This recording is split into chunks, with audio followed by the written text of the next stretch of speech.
I was born and raised Kiowa, but I was living on the Shoshone side of the Wind River Reservation in Fort Washakie, Wyoming.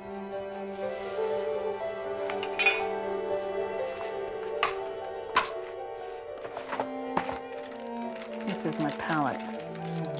There's certain things that that's right, I'm making this guy pink. All my friends were all Shoshone, and I went to high school with, the busload of Shoshone kids that was driven into town to go to the white high school. I definitely knew that I was not from there.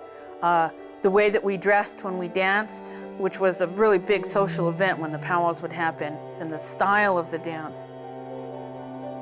My father's white, so I'm half Indian and I'm half white. I was definitely an outsider.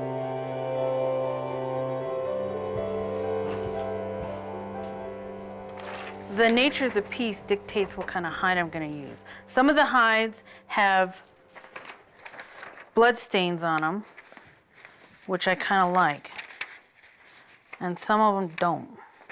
Some of them are scarred up and some of them are smooth, depending on what the animal went through. And depending on what the piece is about, that's what I decide what part of the hide I want to use. On that reservation, my mother had a trading post. And in that trading post, she sold beadwork. And it was a variety of designs and design elements and aesthetic from all over the United States. And it was crawling around behind her cases full of moccasins and whatever that I grew up. She let us take some of the big plastic beads when we were really little, about 5 years old, and we would string them onto wire and make her these giant necklaces and these giant earrings that there's no way she could get them through her ears. But then when I was about 8 years old, I really wanted to learn how to do the beadwork that I saw, like with the small beads and everything. I was hooked from that point on. Most of the work I do now are stories. The stories just depend on what I'm doing or what I'm interested in at the time.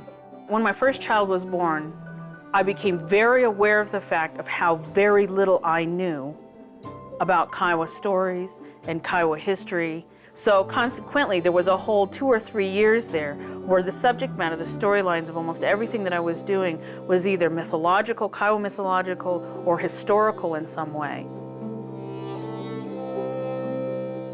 This was my mother's everyday purse. It's really, worn.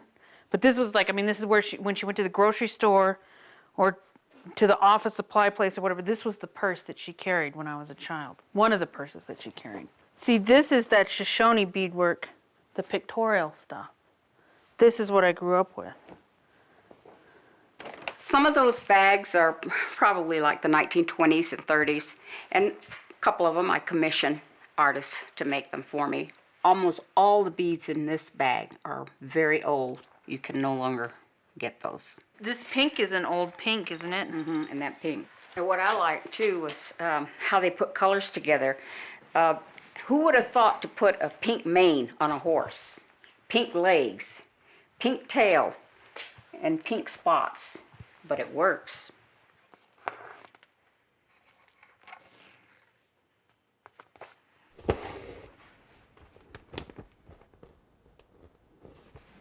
Making the leap onto non-traditional objects was probably a gift of being an outsider, because I didn't feel necessarily the strictness of having to adhere to what was proper or correct. My rules is that I try to use traditional techniques and traditional materials, meaning like I only use brain tan deer hide, I do not use commercial tan hide on anything, even if you can't see it. Even if I fully beaded something and I could have used canvas underneath it, I will still use the brain tan deer hide underneath it, because to me it's important that the spirit of that animal is in it, and there's something about that to me that's comforting or important. At minimum, it's important. And so, while I'm a stickler for the materials and the techniques, the form has changed, and pictorially what I feel like it's okay for me to illustrate is definitely probably not what you would consider traditional. A pair of beaded tennis shoes came into my mother's shop in Fort Washakie when my sister and when I was about maybe 13 years old. And I thought they were the most fantastic things I had ever seen in my life. I loved them. Later on, when I was in college in California, my mother called me up and said, "Why don't you make a pair of beaded tennis shoes?" And I thought she was crazy because it seemed like such an insane amount of work. At that point, I didn't make much more than like a belt buckle. And it was then that I realized that I wasn't bound by the technique, that linear technique. That's when I realized that you could read the shoe, you could read around the shoe, and that the shoes didn't have to match each other. Why did they have to match? You could tell the same story, but more sides of the story by using the entire shoe and looking at it as an object more than as a pair of shoes.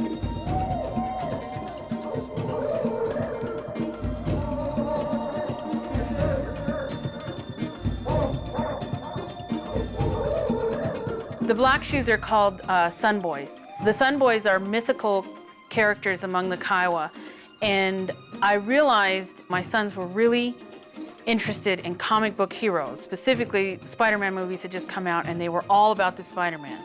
And I realized that we had our own heroes that's based on that archetypal hero story of an orphan child with special powers. And that's the Sun Boys. That is our half-boy story, that Kiowa half-boy story. And I realized that my children didn't know that story, and they needed to know it.